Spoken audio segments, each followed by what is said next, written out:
Assalamualaikum warahmatullahi wabarakatuh. Bismillahirrahmanirrahim. Alhamdulillahilladzi arsala rasulahu bil huda wa dinil haqq liyudhhirahu 'alad dini kullih wa kafaa billahi shahida. Asyhadu an la ilaha illallah wahdahu la syarika lah wa asyhadu anna Muhammadan 'abduhu wa rasuluh la nabiyya ba'dahu. Allahumma salli wa sallim wa barik ala Muhammad wa ala alihi wa ashabihi wa man tabi'ahum bi ihsan ila yaumiddin. Amma ba'du. Jamaah salat subuh dan ta'lim Masjid Al-Badar yang dirahmati Allah, kita bersyukur kepada Allah, alhamdulillah, atas rahmatnya kita bisa bertemu dan ikut bersama-sama mencari ilmu Allah di masjid yang kita cintai. Mudah-mudahan semuanya menjadi keberkahan bagi hidup kita dunia dan akhirat. Amin ya rabbal alamin. Salawat serta salam kita sampaikan untuk junjungan Nabi besar Muhammad sallallahu alaihi wasallam. Jemaah yang dirahmati Allah, ada kalimat yang sering kita ucapkan terutama setelah sholat, yang barangkali kita tidak tahu ternyata kalimat atau doa yang kita panjatkan ini justru menjadi sebaik-baiknya doa. Dulu sering saya sampaikan afdhalul dzikri la ilaha illallah. Sebaik-baik zikir itu adalah la ilaha illallah. Siapa yang berzikir, maka kata Nabi afdhalul dzikri la ilaha illallah. Ternyata hadis itu masih ada lanjutannya, bukan hanya afdhalul dzikri, afdhalud du'a alhamdulillahi rabbil alamin. Jadi sebaik-baik doa itu kata Nabi adalah alhamdulillahi rabbil alamin. Iya, kok berbet ini.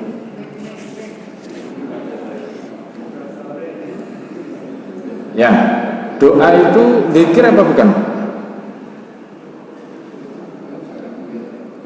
Ya, kalau Nabi itu mengatakan afdhalul dzikri la ilaha illallah wa afdhalud du'a alhamdulillah. Nah, ini ya. Sesungguhnya doa itu bagian dari zikir apa bukan?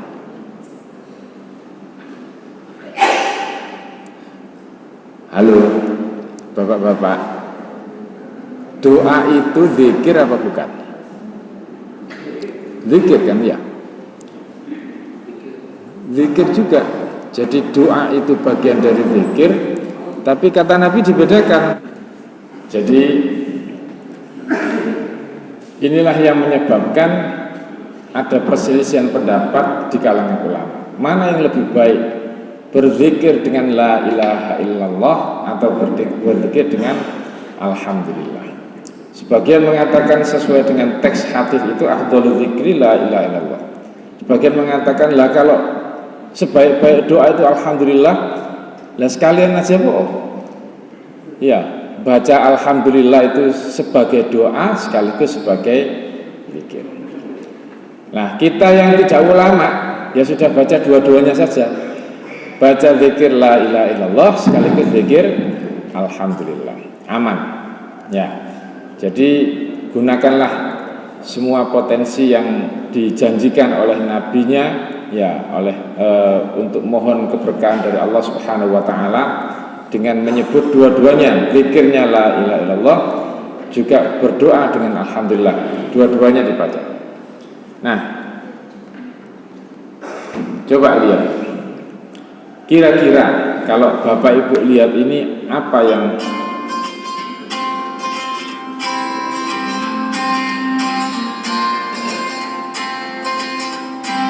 Riansyah Somani, berusia 12 tahun, ia merupakan anak yang memiliki kecerdasan yang sangat luar biasa, di mana ia bisa menghitung dengan cepat, seperti menghitung perkalian, pembagian hingga akar dalam waktu sekejap.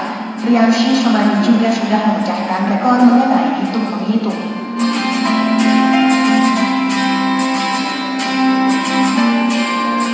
Gregory R. Smith, merupakan anak cerdas asal Amerika Serikat yang lahir pada 1990. Smith sudah lancar membaca pada usia 14 bulan, bahkan ia juga bisa menghafal seluruh isi buku yang sudah ia baca. Ia lulus ujian masuk perguruan tinggi di usia 10 tahun dan mendapat gelar master termuda sepanjang sejarah AS di usia 11.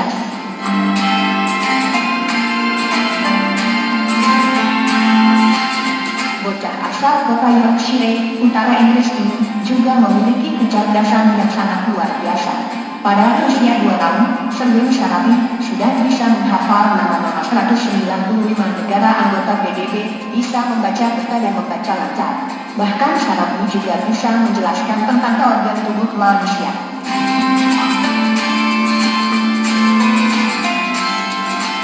Gadis yang berasal dari Pakistan ini memiliki kemampuan yang sangat luar biasa. Pada saat usia 9 tahun, Arifah bisa mengutak-atik komputer, bahkan menciptakan program terbaru yang tidak ada di dalam komputer. Bill Gates pun sampai mengundangnya karena merasa heran dengan bakatnya tersebut.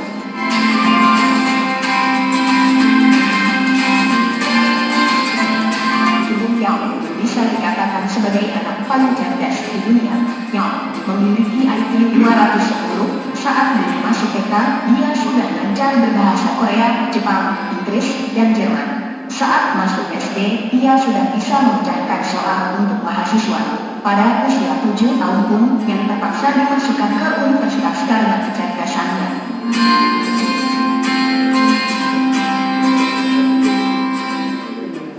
Ya, kalau kita lihat ini ada ndak rasa kagum?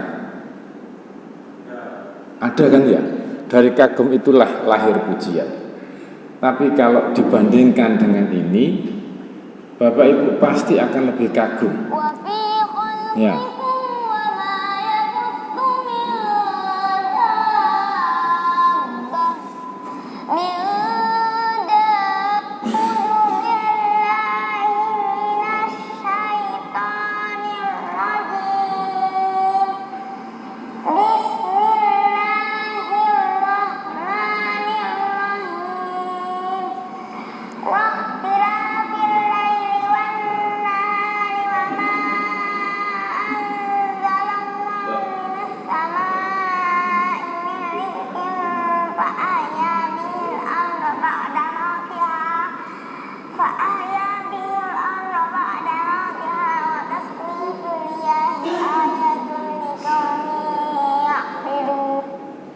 Ya.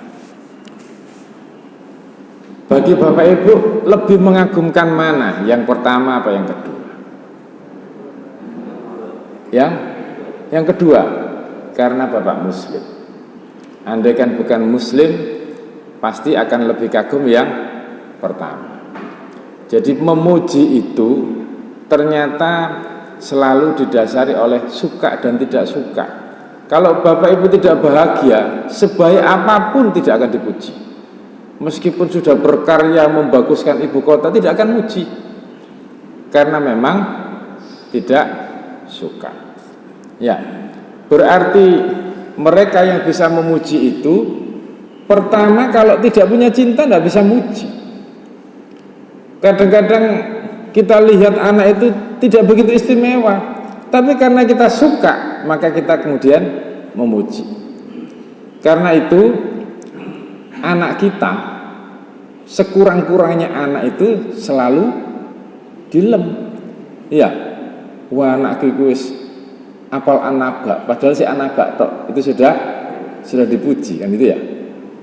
Jadi ternyata mereka yang bisa memuji itu adalah mereka yang menyukai. Orang yang tidak suka itu susah untuk muji. Mereka yang tidak mencintai Allah itu susah untuk diajak muji. Ya, dasar dari memuji itu adalah bahagia, suka terhadap apa yang biasa dilihat atau biasa didekati, lalu lahirlah pujian. Nah, Nabi sejak awal sudah mencintai Allah, Nah, mencintai Allah saja itu, orang yang mencintai kalau tidak lihat karyanya, kalau tidak mau memikirkan karyanya, ternyata tidak bisa muji. Coba Bapak Ibu kenal Habibie enggak?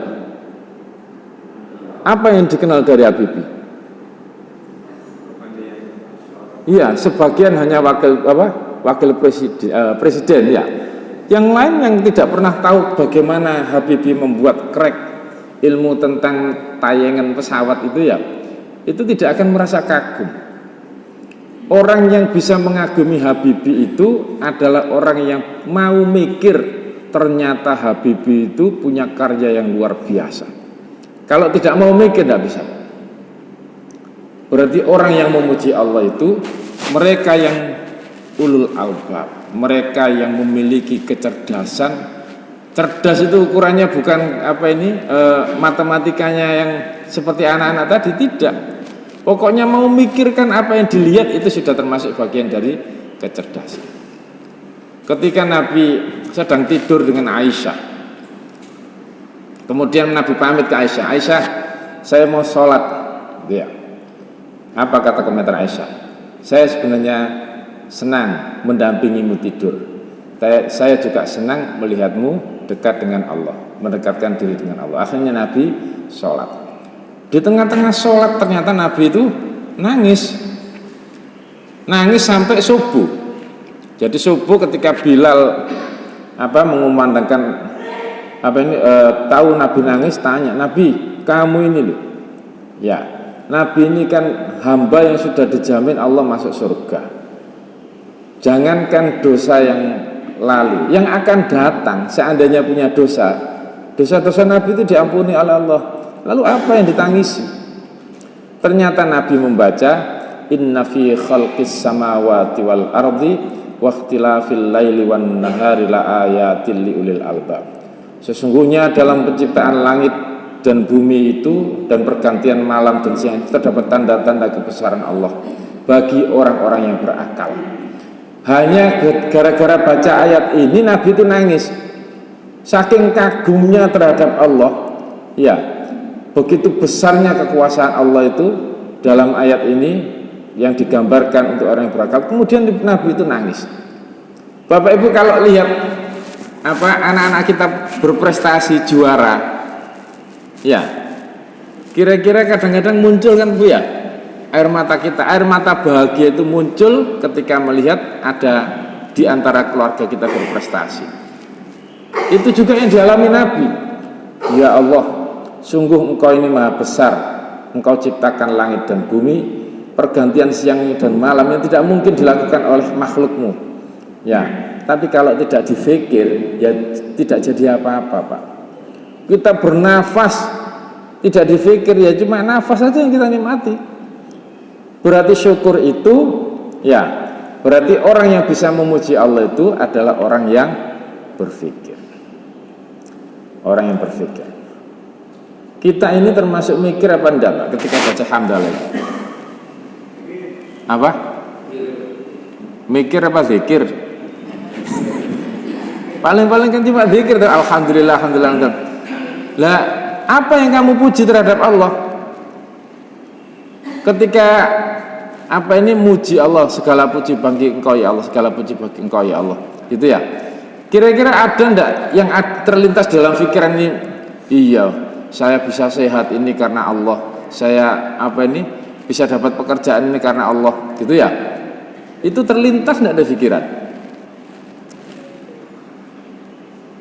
Saya kira jarang, ya Pak ya.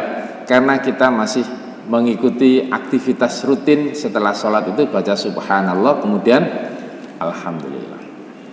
Nah, kalau sampai mikir begitu itu bisa jadi kita nangis seperti Nabi, kagum terhadap kebesaran Allah, memuji Allah, bentuk pujiannya itu sampai meneteskan air mata. Ya, sama seperti kita kalau melihat anak kecil seperti ini tadi ya, kecil, mohon maaf, berkebutuhan khusus secara fisik, lahir tidak sempurna tapi dia hafal 30 juz.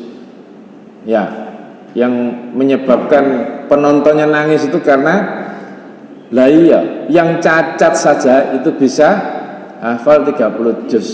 Sedangkan kita ini yang normal, Islam sejak lahir juz 30 saja belum hafal. Ya, itu kemudian kita meneteskan air mata, kagum sekaligus memuji anak itu. Nah, kita ini jarang-jarang kagum kepada Allah, ya, karena kita tidak pernah mikir, wis opo sing ono nang donya iki ya wis ben mlaku karepe dhewe, tidak dipikir. Itu yang menyebabkan kita tidak jarang-jarang memuji Allah. Andaikan kita rajin mikir ciptaan Allah, maka kita pasti akan selalu memuji Allah. Ya, diver Prancis kalau nggak salah ya, yang menyelam kemudian menemukan sungai di bawah laut. Jadi sungai inilah yang membuat dia kagum, bagaimana mungkin sungai itu airnya tidak nyampur dan rasanya juga tidak nyampur, yang laut tetap asin, yang sungainya tetap tawa. Saking kagumnya itu akhirnya dia diskusi, ternyata ada di surat Ar-Rahman kan itu ya, diceritakan bahwa Allah itu menciptakan sungai di dalam laut yang terpisah, barzakh, ya, barzakhul la yabghiyan. Nah, dari situlah kemudian dia memuji pencipta itu, akhirnya dia masuk Islam, gitu ya. Karena adanya bahannya untuk dipuji. Nah, selama ini kita masih berzikir dan masih arep-arep pahala terhadap zikirnya itu, tapi tidak mengagumi Allah Subhanahu wa taala. Sebenarnya mereka yang mengagumi Allah itulah yang akan lebih banyak berzikir, mengingat Allah dan memuji Allah Subhanahu wa taala. Dan jangan lupa ya, etika doa itu selalu diawali dengan pujian. Kalau Bapak Ibu minta, ya ujuk-ujuk ngajukan proposal tidak pakai ngelem-ngelem direktur, itu beda hasilnya dengan kalau dilem-lem dulu. Ya, ini penelitian, ini ada penelitian ya, studi di Kanada. Jadi dia mencoba untuk melakukan penelitian tentang efek memuji.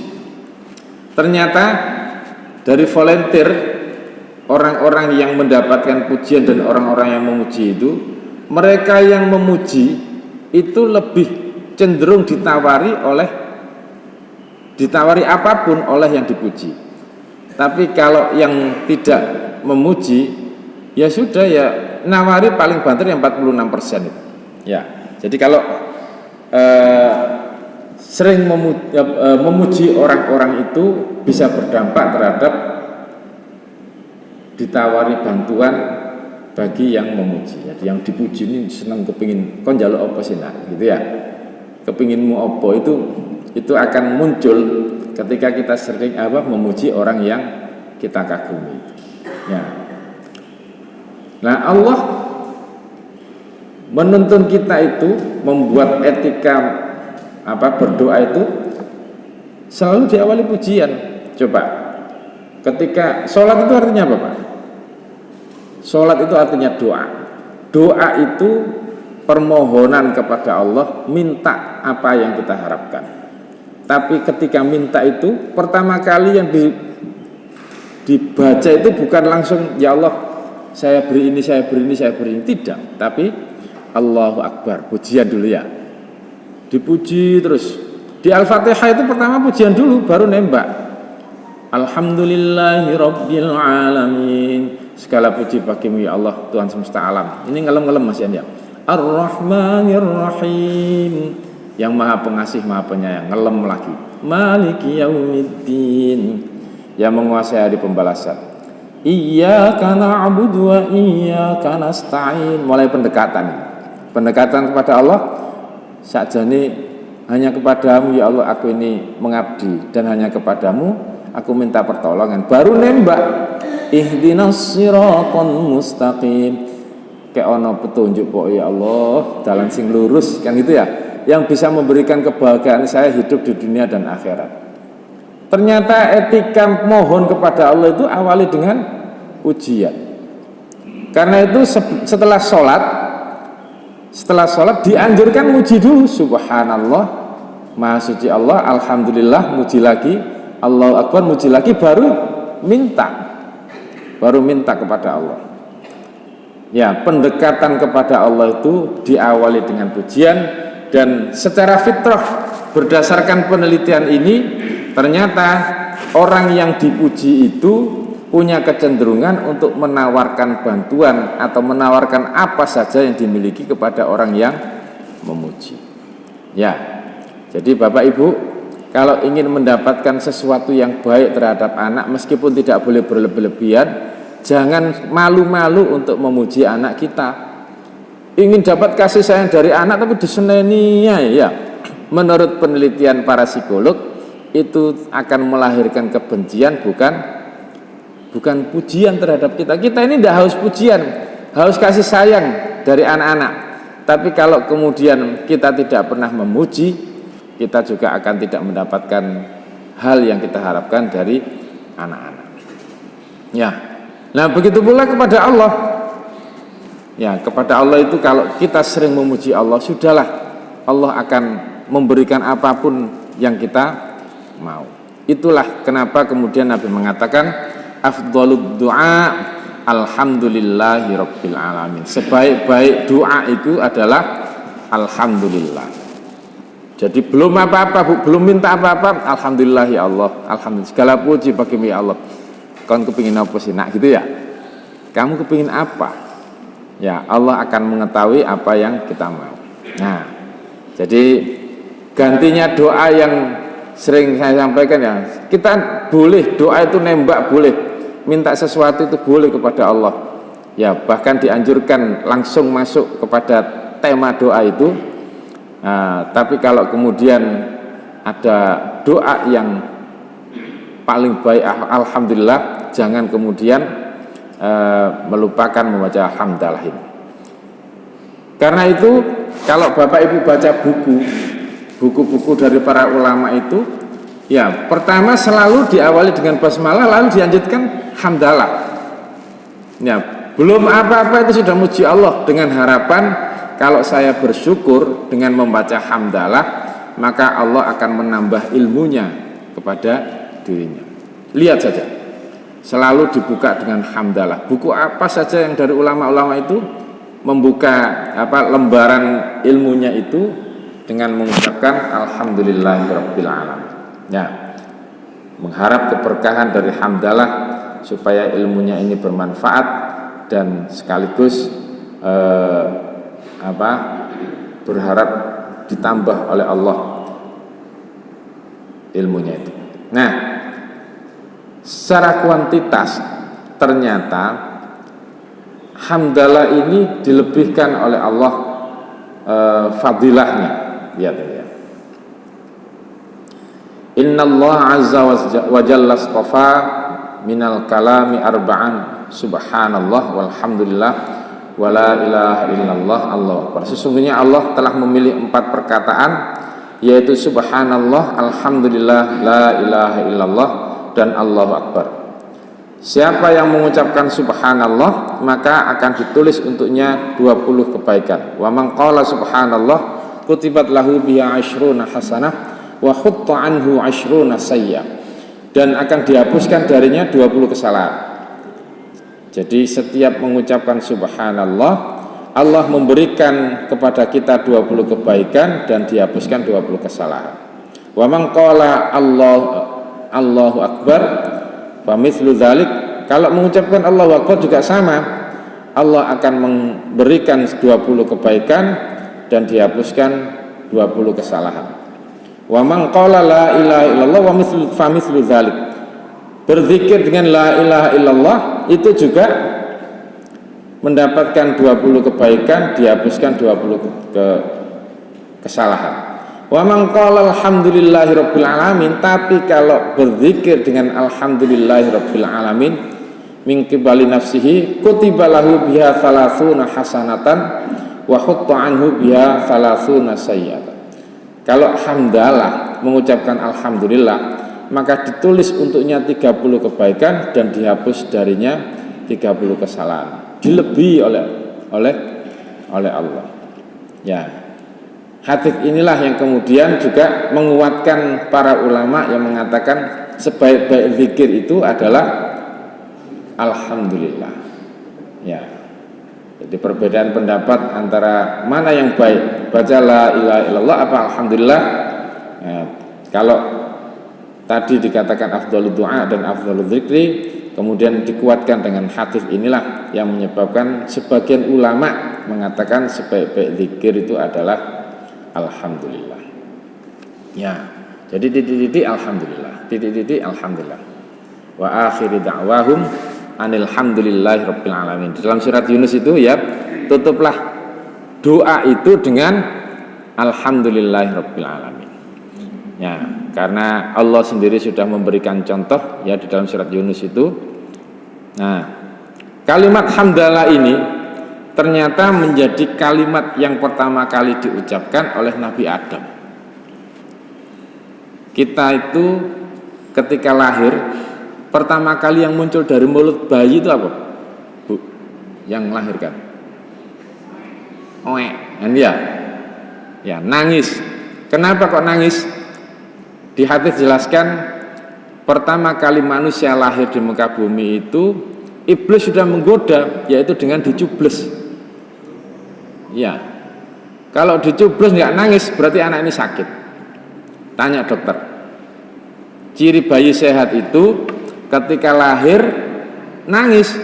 Lah wong dicubles sama iblis, kok diizinkan oleh Allah? Pertama kali iblis menggoda manusia itu ya bentuknya begitu, kok diizinkan oleh Allah? Hikmahnya supaya ibu-ibu tahu kalau itu sehat. Ya, kalau dicubles nggak nangis berarti nggak sehat. Nah, tapi kalau Nabi Adam, ya, menurut hadis riwayat Tirmidzi ini, lamma khalaqallahu Adama wa nafakha fihi ruhu atasa. Faqala alhamdulillahi fahamidallahu biidnih. Ketika Allah menciptakan Adam itu, setelah ditiupkan ruh di dalamnya, lalu ia bersin. Jadi gak nangis tapi wahing, ya. Wahing kemudian mengucapkan alhamdulillah. Jadi kalimat pertama yang keluar dari mulut Adam setelah diciptakan Allah itu alhamdulillah. Itulah yang kemudian jadi tuntunan bagi kita. Kalau ada orang kalau kita bersin, maka pujilah Allah alhamdulillah, karena sudah banyak bakteri yang keluar ketika bersin itu. Ya, meskipun kita tidak tahu bakteri keluar atau tidak karena ini dituntunkan oleh agama, ya sudah kita lakukan aja. Setiap bersin kita membaca alhamdulillah. Ya. Ya, saat ini kita tidak ketemu. Ya, tidak ketemu bayi lahir procot terus langsung alhamdulillah. Ya, pasti nangis karena dia ditusuk oleh iblis itu. Nah, Bapak Ibu, begitu afdolnya ya bacaan hamdalah ini sampai-sampai dikatakan afdalu ibadullah ta'ala yaumal qiyamah, sebaik-baik hamba Allah pada hari kiamat adalah al-hammadun, orang-orang yang gemar memuji Allah subhanahu wa ta'ala. Berarti orang-orang yang gemar memuji Allah ini adalah orang-orang yang sering memikirkan kebesaran Allah, sering memikirkan ciptaan Allah. Ya, seperti yang saya sampaikan tadi, tidak mungkin orang bisa memuji tanpa melihat karya, tidak mungkin orang itu memuji tanpa cinta. Ya, sehebat apapun kalau melihat anak yang hafal cacat yang hafal Quran tadi, begitu yang melihat ini orang non muslim tidak ada kagumnya sama sekali. Opo itu ya, ngomong opo itu. Tapi bagi kita itu luar biasa. Berarti cinta itu mendasari pujian. Siapa yang tidak cinta kepada Allah susah untuk muji. Ya.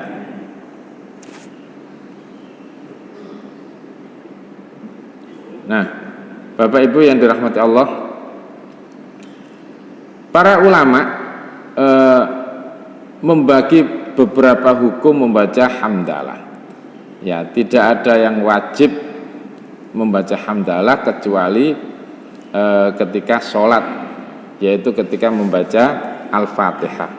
La sholata illa bifatihatin, tidak dianggap sholat jika tidak membaca Al-Fatihah yang di dalamnya ada kalimat hamdalah. Yang kedua yang menjadi rukun khutbah Jumat itu adalah mengucapkan Alhamdulillah.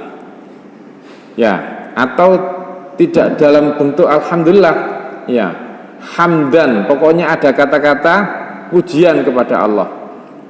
Itu menjadi rukun dari khutbah. Tapi kalau ceramah begini sifatnya sunnah, tidak harus.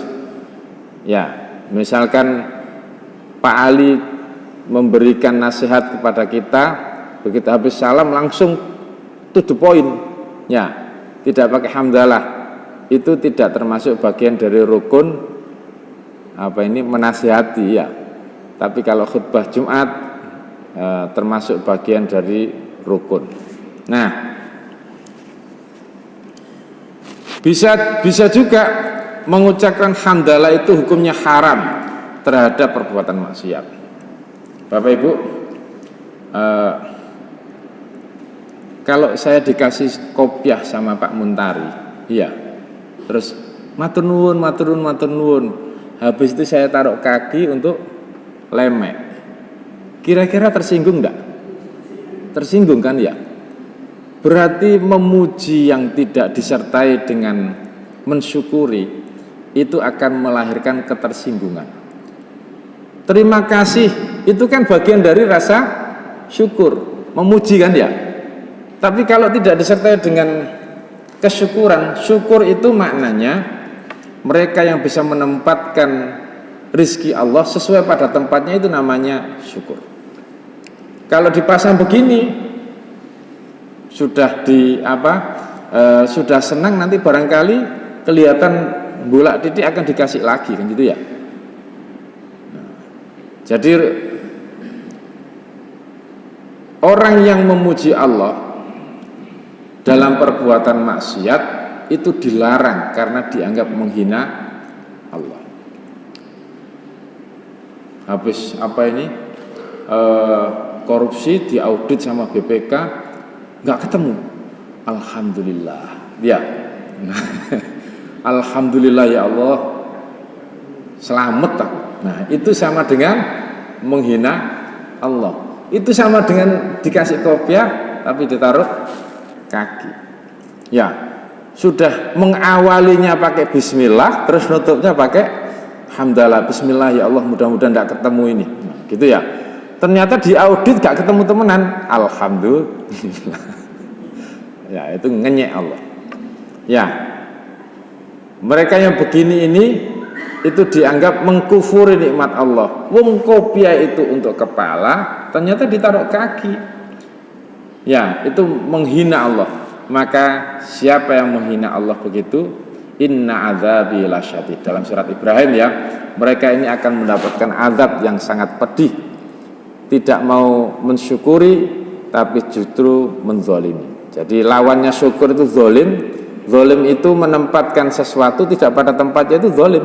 Ya, termasuk tadi itu kopiah ditaruh kaki, itu zalim. Nah, jangan coba-coba menghina Allah. Sekali menghina Allah, hati-hati, ya. Jangankan Allah, Pak Muntari saja, ya, itu kan berdodok kalau kopiahnya ini saya taruh di kaki. Andai kan bisa ngamplung, mungkin dikamplung, kan, ya. Tapi sungkan. Nah, kita ini boleh memuji Allah di dalam hal-hal yang sifatnya baik. Maksud kita mengucapkan hamdalah itu adalah bentuknya sebagai wujud syukur kepada Allah. Tapi syukurilah, mensyukuri itu dalam hal-hal yang baik, tidak mensyukuri dalam hal-hal yang tidak baik. Lihat, semua yang baik-baik itu kemudian dianjurkan untuk menutupnya dengan pujian kepada Allah. Bangun tidur, apa yang dibaca, Pak? Alhamdulillah. Alhamdulillahilladzi ahyana ba'dama amatana wa ilaihin nusyur, ya. Segala puji bagimu ya Allah yang telah Engkau hidupkan, ya, menghidupkan kami setelah mematikan kami. Setelah makan, alhamdulillah, gitu, ya.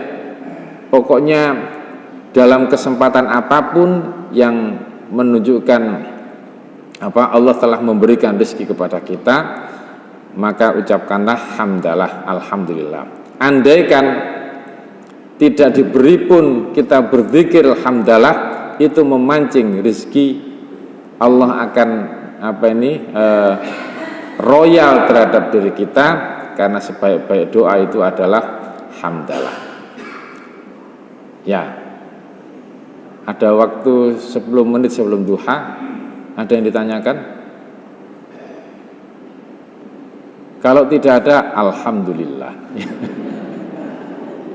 Ibu-ibu? Enggak? Ya.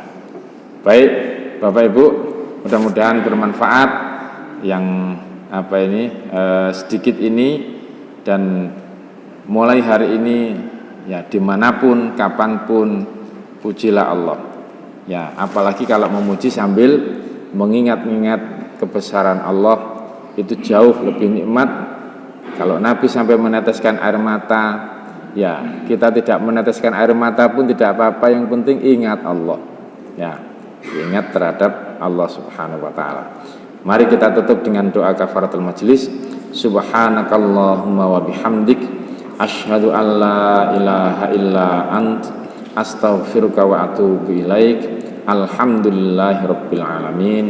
Assalamualaikum warahmatullahi wabarakatuh.